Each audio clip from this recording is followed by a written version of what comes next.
오늘 즐거운 안식일이라는 제목으로 같이 말씀을 좀 나누겠습니다.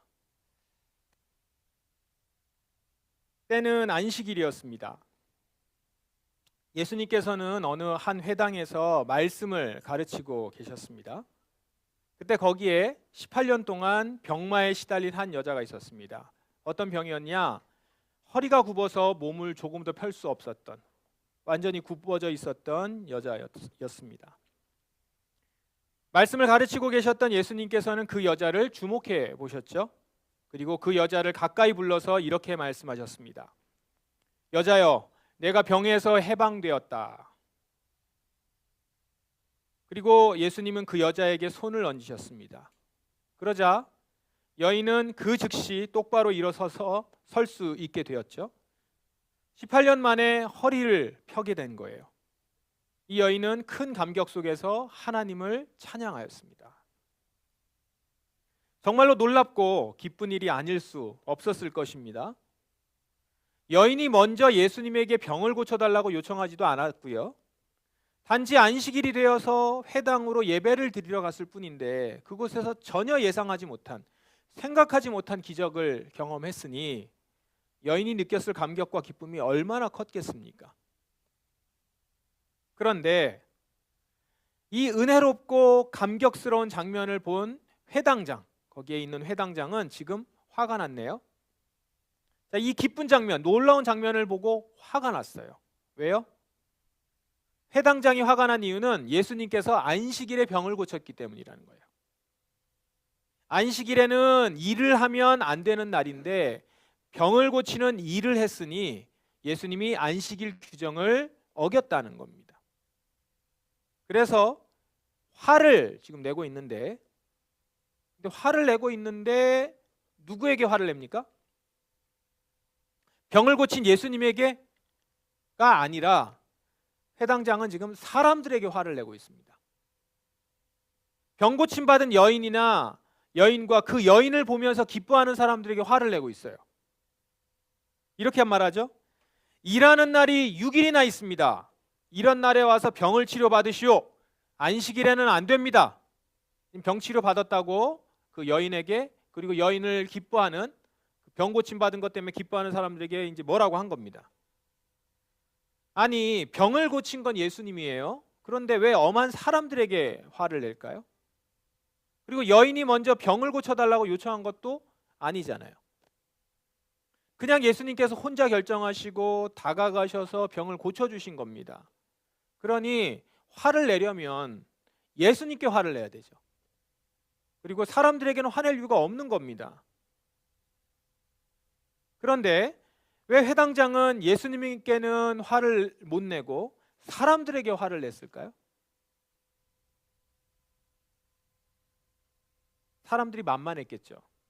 당시 유대 사회에서 회당에 온 사람들은 회당장에게는 만만한 존재였습니다. 회당장은 율법을 가르치는 선생이었고 사람들은 그에게서 배우는 그냥 사람들이었으니까요. 반면에 회당장에게 이 예수님은 뭔가 함부로 대할 수 없는 비범한 존재였던 것 같아요. 만만한 상대가 아니었던 거죠. 예수님의 가르침에서 범접할 수 없는 권위와 위엄을 느꼈기 때문일 겁니다. 그러니까 이 회당장은 지금 어떻습니까? 약자 앞에서는 강하고 강자 앞에서는 약한 전형적인 소인배였던 거죠. 어쨌든 지금 회당장은 화가 났어요. 그리고 그 이유는 예수님께서 안식일에 병을 고쳤기 때문이라는 거예요. 안식일에 병을 고침으로써 안식일 계명을 어겼다는 겁니다. 그러면 정말 그런가요? 회당장의 말처럼 예수님은 정말 안식일 규정을 어기셨을까요? 우리 여기부터 봅시다. 이 부분부터 보십시다. 안식일 규정을 보면서 한번 팩트 체크를 한번 해요. 오늘 성서전과 본문에 이사야서가 나오는데요. 여기에 안식일 계명이 있습니다. 너희는 안식일에 관한 나의 가르침을 지켜야 한다. 그 거룩한 날에 너희 사업을 멈추고 안식일을 기쁜 날이라 부르고 나 여호와의 거룩한 날을 귀하게 여겨야 한다. 그날에는 너희 마음에 드는 일만 하지 말고 너희 멋대로 말하지 말아야 한다. 이 안식일 계명을 이사야서가 다시 한번 얘기한 겁니다. 자, 이 말씀을 보면 하나님께서 이사야 선지자를 통해서 안식일에 관한 가르침을 지금 지키라라고 말씀하시는데, 그러면서 안식일에 어떻게 보내야 되는지를 구체적으로 설명해 주세요. 먼저 그날엔 무엇을 멈추라고 합니까? 너희 사업을 멈추라라고 하시죠. 그리고 그날을 기쁜 날이라고 부르고 귀하게 여기라라는 거예요. 그리고 또 뭘 하지 말라고 하죠? 너희 마음에 드는 일만 하지 말라. 여기서 너희 마음에 드는 일, 이것은 다른 번역이 보면 오락이나 여행 이렇게 번역이 되어 있습니다. 정리하면 이사야 말씀에서 하나님께서 금지하신 것은 크게 두 가지입니다. 첫 번째는 사업, 그리고 또 하나는 오락, 여행이나 오락. 그러니까 돈을 버는 일인 사업과 자기를 즐겁게 하는 일인 오락인 거죠. 이 두 가지를 크게 금지하셨습니다. 그런데 여러분, 하나님께서 왜 안식일에 이 두 가지를 금하셨을까요? 다른 많은 것들 중에서 특정해서 이 사업과 오락을 금하신 이유가 뭘까요? 이 두 가지는 인간이 본능적으로 좋아하는 것들이기 때문에 그렇습니다. 돈을 버는 사업, 오락, 자기를 즐겁게 하는 것. 이 두 가지는 인간 본성이 본능적으로 원하고 바라는 것들이에요. 그렇기 때문에 이게 누군가가 선을 그어주지 않으면 인간 스스로 통제할 수 없는 것들입니다. 그래서 하나님은 이 두 가지를 안식일 규정으로 딱 금하세요. 그렇게 금하심으로써 이스라엘 백성이 그날을 오롯이 주님과 교제하면서 거룩하게 보내도록 조치하신 것입니다. 그렇게 이 두 가지를, 이 사업과 오락, 이 두 가지를 하지 말고 그날을 거룩한 날로 귀하게 여길 때, 그때 하나님께서는 어떻게 하신다고 약속하십니까? 그러면 너희가 내 안에서 기쁨을 누릴 것이다. 나 여호와가 너희를 이끌고 땅의 작물로 너희를 먹이겠다. 이스라엘이 스스로 사업과 오락을 멈추면 하나님께서는 그들을 먹이시고 주 안에서 기쁨을 누리게 하신다는 거예요. 하나님께서는 이스라엘이 안식일에 돈 버는 일을 멈추면, 그럼 돈 버는 일을 멈추니까 굶는 게 아니고 주께서 친히 땅의 작물로 먹이시겠다고 약속하시는 거예요. 너희가 그날 쉰다고 해서, 돈을 벌지 않는다고 해서 돈을 못 버는 게 아니라는 거죠. 또한 하나님은 이스라엘이 자기를 스스로 즐겁게 하는 오락을 멈추면 즐거움이 사라지는 게 아니라, 그만큼 못 노는 것이 아니라 도리어 주님 안에서 그들은 진짜 기쁨을 누리게 될 것이다. 이걸 약속하고 있는 거예요. 그렇다면 여러분, 하나님께서 이스라엘에게 하신 이 약속들, 오늘 우리에게도 여전히 유효할까요? 유효하죠. 주님께서는 우리가 주일을 거룩한 날로 귀히 여겨서 각종 사업과 오락을 멈추고 주님께 나아갈 때, 주님은 친히 우리를 먹이시고 세상이 줄 수 없는 즐거움을 선사해 주실 거라는 거예요. 여러분 모두 이 은혜의 약속, 이 안식일, 우리 주일에 우리에게 주신 이 약속을 다 믿으시고 정말 경험하실 수 있는 우리 여러분들 되시기를 주님의 이름으로 축원합니다. 자, 그럼 다시 오늘 누가복음 본문으로 돌아가서 안식일에 금한 이 일 두 가지, 지금 사업과 오락을 얘기했는데 이게 안식일에 금한 일이에요.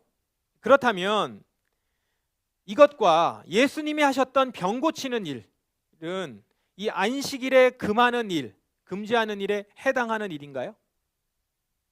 지금 금하는 일이 사업과 오락이었는데 예수님이 하셨던 병 고치는 일은 어떻습니까? 이건 사업도 아니고 오락도 아니잖아요.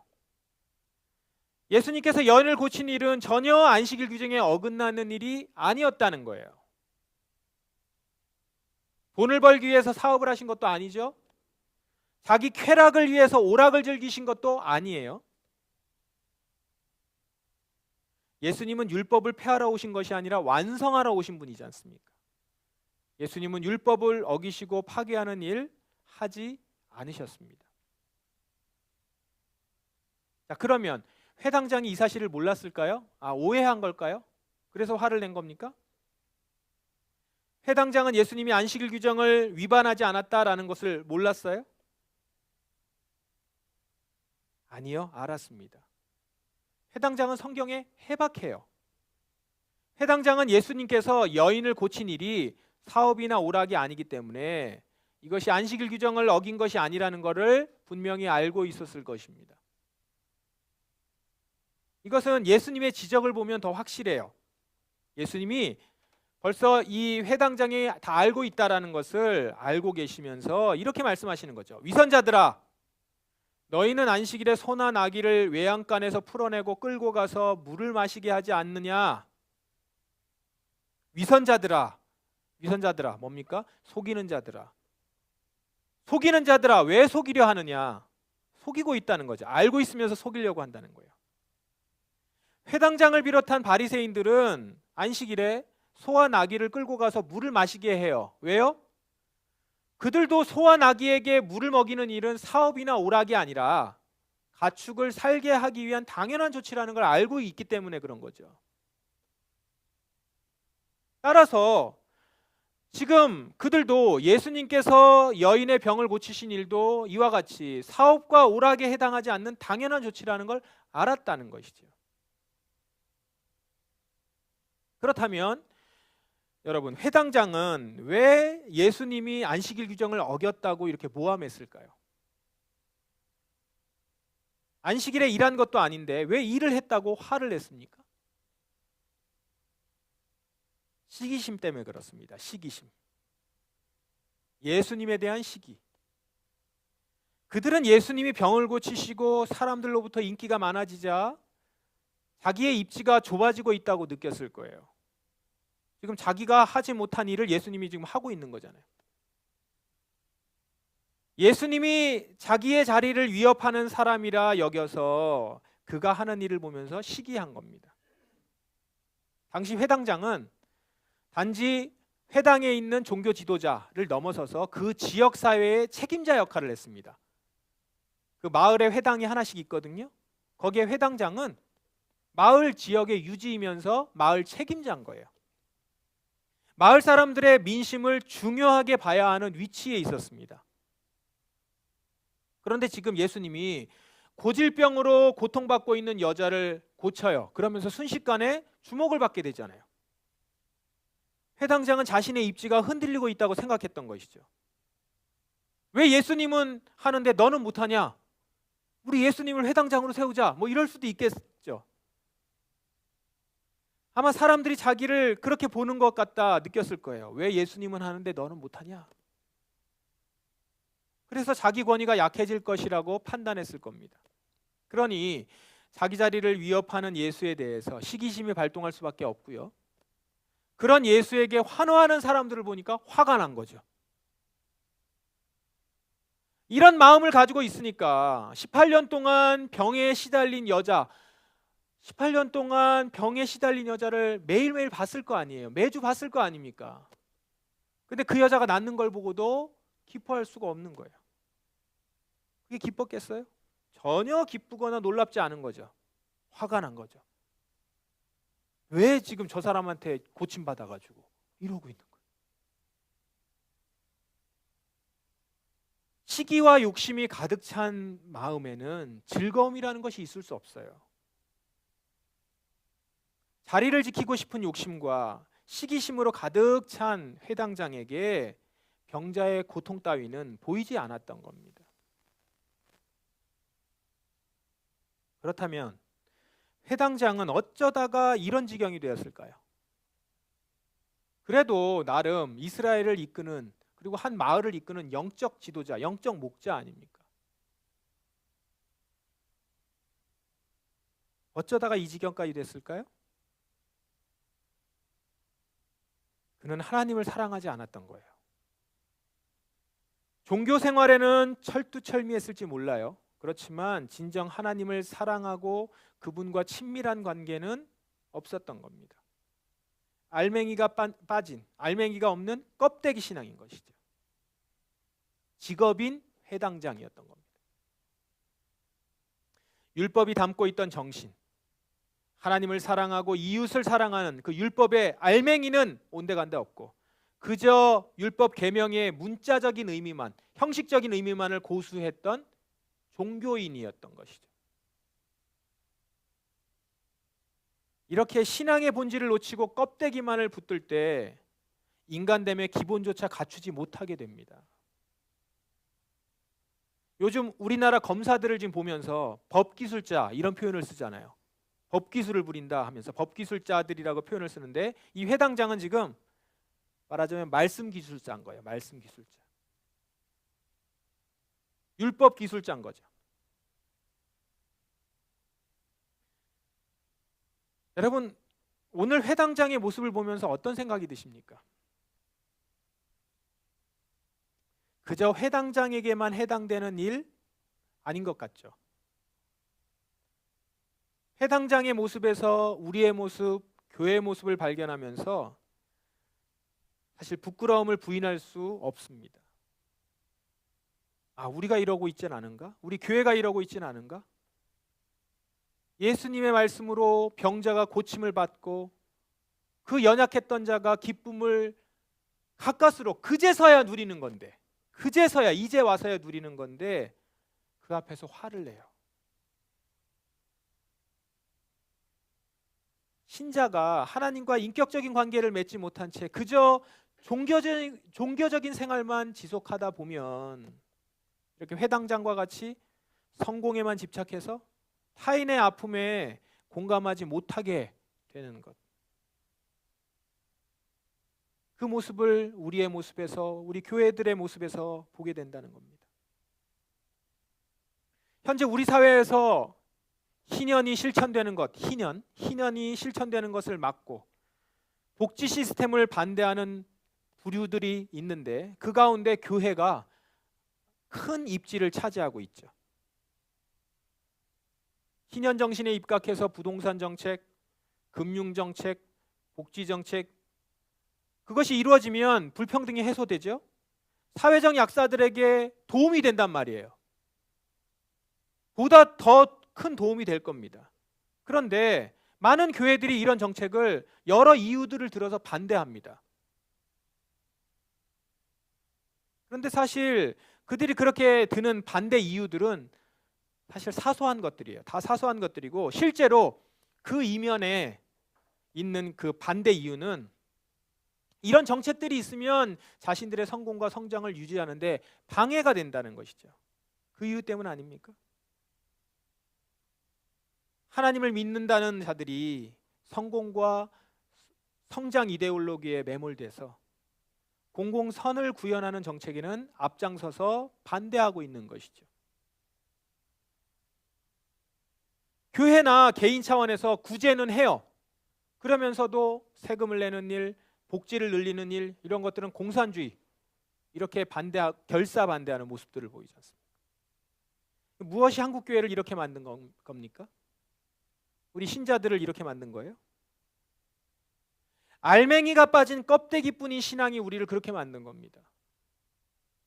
주님과 친밀한 사귐이 없이 그저 종교적인 행위만을 반복하다 보니까 그 마음에는 욕심과 시기가 해결이 안 되고 이 밑바닥에 이렇게 도사리고 있어요. 가라앉아 있는 거죠. 그러다 보니까 결국 누군가를 긍휼히 여길 수 없게 된 거예요. 그래서 겉으로는 각종 기도회나 예배는 빠지지 않고 다 드려요. 그렇지만 정작 하나님과 진실된 마음을 나누지 못하니까 그 마음에는 욕심이 그대로 방치되어 있어요. 그래서 결국 이웃의 아픔에 공감하지도 이웃의 기쁨에 동참하지도 못하게 되는 겁니다. 나를 빼놓고 기쁨을 누리는 게 있으면 내가 생각해놓고 우리가 만들어놓은 테두리에서 벗어나는 기쁨을 갖는 것 같으면 화를 내는 거예요.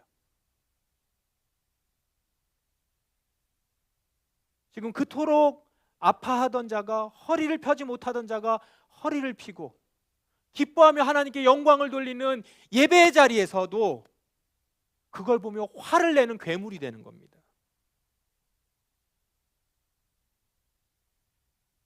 그러니 여러분, 껍데기뿐인 종교 생활이 얼마나 무섭습니까? 여러분 정말 이거 경계하셔야 합니다. 우리 교회들의 모습에서 나타나고 있는 지금 그들이 화를 내고 있는 것이 어떤 부분인지 한번 보시면 아, 회당장하고 거의 같구나. 그러므로 여러분 이제 종교 생활은 그만해야 합니다. 종교 생활 그것만 하는 것 그걸 그만하셔야 돼요. 여러분들도 이건 원하는 바 아니겠습니까? 습관적으로 교회에 오지만 진정 하나님과 진한 교통이 없을 때 그 마음이 어때요? 여러분 공허하지 않습니까? 이 예배 자리에 무료하지 않아요? 주의를 지키는 일 자체가 피곤하게 느껴지지 않던가요? 아, 또 교회 가야 돼. 분명 말씀도 보고 있고 예배도 드리고 있고 헌금 생활도 하고 있는데 왜 내 안에는 아직도 돈에 대한 욕심과 성공을 향한 집착이 사그러지지 않는지 괴롭기도 하죠.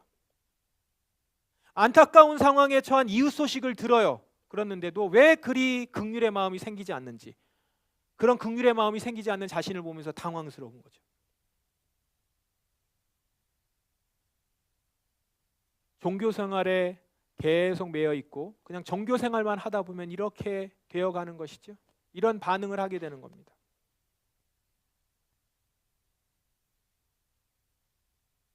여러분 이 모든 것의 해결은요, 형식적인 종교 생활을 청산하고 살아계신 하나님과 실제적인 관계를 맺는 것에서부터 시작돼요. 여러분 한 사람 한 사람이 주님을 만나는 거죠. 바로 예수 그리스도를 통해서 아버지와 하늘아버지와 친밀하고 인격적인 사귐을 갖는 것 말입니다. 여러분 하나님 아버지와 마음을 나누고 생각을 나누는 친밀한 관계로 들어가십시다. 여러분의 삶의 모든 부분을 하나님께 아뢰고 개인적으로 아뢰고 남의 도움을 빌지 마시고요, 예수 그리스도, 오직 예수 그리스도의 도움만 받으셔서 하나님께 나아가실 수 있어요. 그렇게 여러분의 삶의 모든 부분을 아뢰고 의탁하면서 인도를 받으시기 바랍니다. 우리 하나님은, 하나님을 묵상해 보세요. 우리 하나님은 겸손하신 분이세요. 징계 중에도 자비를 놓지 않으신 분이세요. 우리에게 하신 약속은 지키시는 신실하신 분이세요. 또한 억눌린 자를 위해서 정의롭고 공평한 일을 행하시는 분이시고요, 자비롭고 은혜로우시며 화를 참으시고 사랑이 넘치는 분이십니다. 그렇기 때문에 여러분 이런 하나님과 실제적인 사귐을 갖고 그분을 사랑할 때, 그렇게 되면 우리도 이 하나님과 같이, 우리가 지금 묘사했던 그 하나님과 같이 겸손과 자비와 정의와 사랑의 모습을 닮아서 우리가 변화되게 되어 있습니다.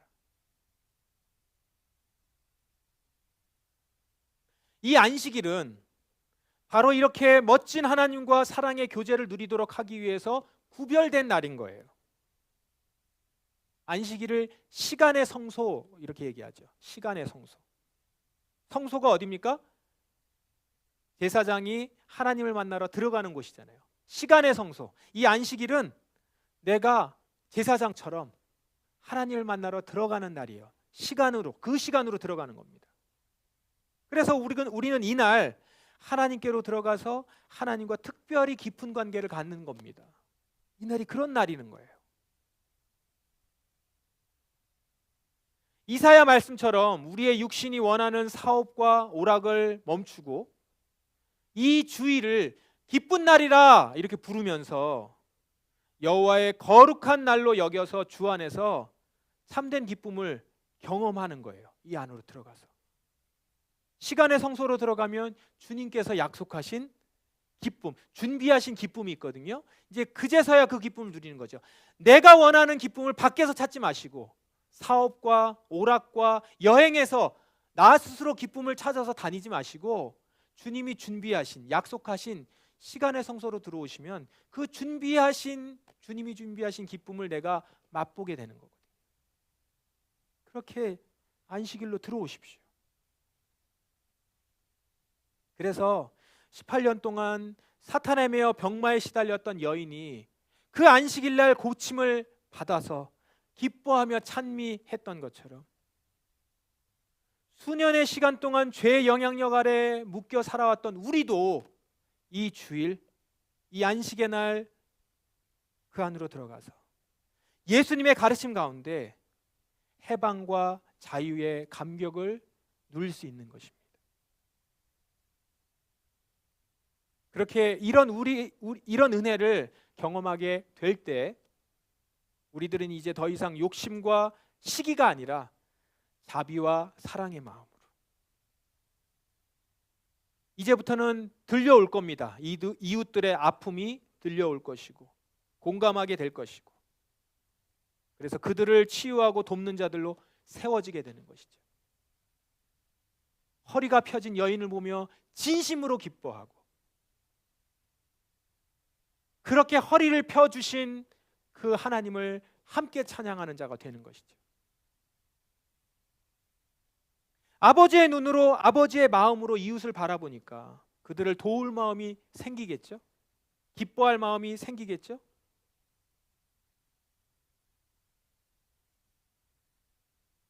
이런 안식일을 통하여서 우리는 하나님과의 깊은 관계에서 정말 주님의 자녀로서의 온전한 모습을 회복할 수 있습니다. 사랑하는 여러분, 오늘 안식일 하나님과 여러분 각자가 개인적이고 인격적인 친밀한 관계로 들어가시길 바랍니다.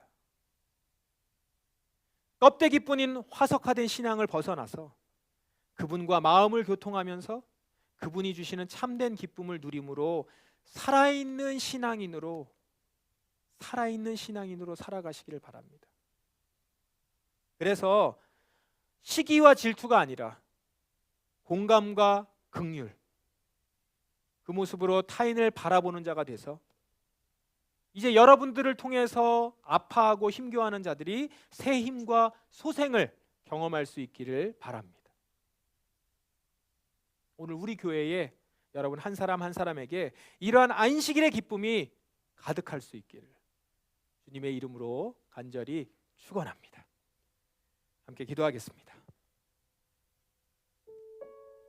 시간 여러분 한 사람 한 사람 각자가 제사장으로서 지금 시간의 성소로 들어가십시오. 그래서 이렇게 기도하며 주께 나아갑니다. 주여, 안식일의 기쁨을 회복하게 하소서. 제가 제사장으로서 지금 시간의 성소에 들어가 주의 임재를 맛보기를 원합니다.